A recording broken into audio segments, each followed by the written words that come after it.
Our very own Kristen Scholler spoke with the firm's founder and managing partner, Edine Setcut, who had plenty to say about the fund and how he identifies promising companies before they make it big. Take a listen.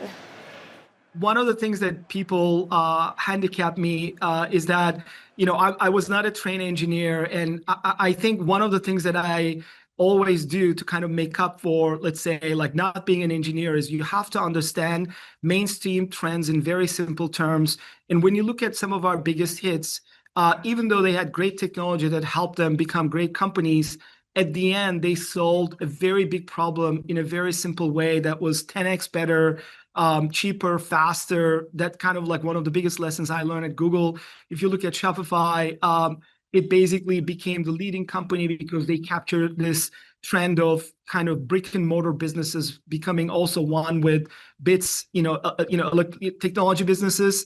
And people did want to focus on single platform, and they captured that great. Adyen became the leading global payment platform. We saw companies that were still struggling, even Google and Facebook at, about a decade ago in certain countries. And we're like, there's a great opportunity for that. So while it might sound like, hey, we understood something that was very complex in a technology perspective, what we have really done is look forward, imagine and dream where technology can have a big impact in a massive market. And we have captured, great companies. And I would be remiss if I didn't mention Canva. Similarly, when creativity was not hot, like about 13, 14 years ago, when nobody was thinking about it, when a great product was PowerPoint, which actually, was not that great in terms of usability, Canva came out and said, we want to democratize design. So again, and make it affordable and accessible, similar to how Google wanted to make information accessible, and you leverage it for the masses. So we have been able to do that again and again in many different sectors. And now we get to see that in areas like AI, security, infrastructure, not to mention health and biotech. I do want to dig in a bit deeper here, Aydin, because you're investing in knowledge work merging with software. And I want you to give us a concrete example of what that looks like and why traditional software companies can't just simply add some of these AI features. Absolutely. I mean, look, a great way to do that is just to explain it in simple terms. Software companies essentially, like, think of it as like data processing, but you still need to know what data to put in. You need to tell the software what to do, and then the software essentially gives you a bunch of results that you still have to synthesize. Now, let me give you an interesting stat. An average company, if they're at a decent size, has maybe couple hundred pieces of software, and value right now is being accrued by people using the software and their synthesis, which is not bad, except that it is not fast enough and it's not as scalable. Now, imagine a new era where not only do you have software processing the data, but AI knows what data to put in the software, gets the result, and much faster than humans can translate and synthesize what's coming out of that, basically across 100 different areas.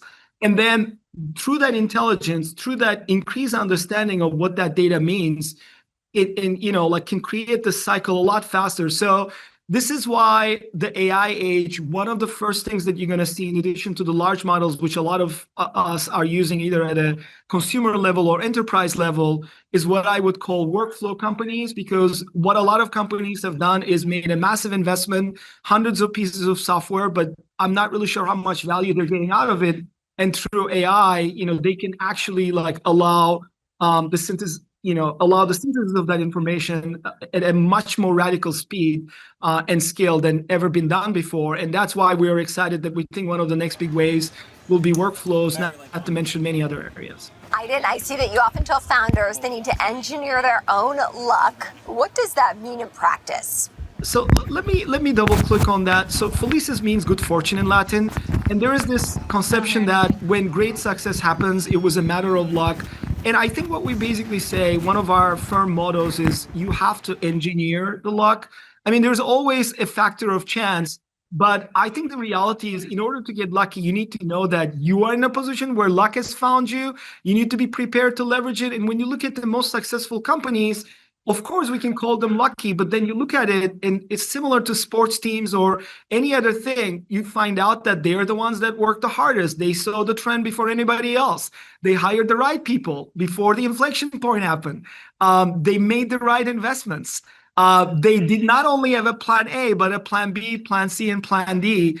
And so all it is to say that our job is to have the similar kind of, hardcore mentality to help our companies to not just be prepared for the luck, but when the luck finds them, to leverage it to the maximum degree possible. And that's why, like, even though our name in Latin means good fortune, we think it's all about engineering that good fortune and having the hustle and the ambition and the drive, to leverage any of those points, which will be not many, and translate that into great success. Thanks, Felicis founder and managing partner Aydin Sencut, for that interview. Coming up.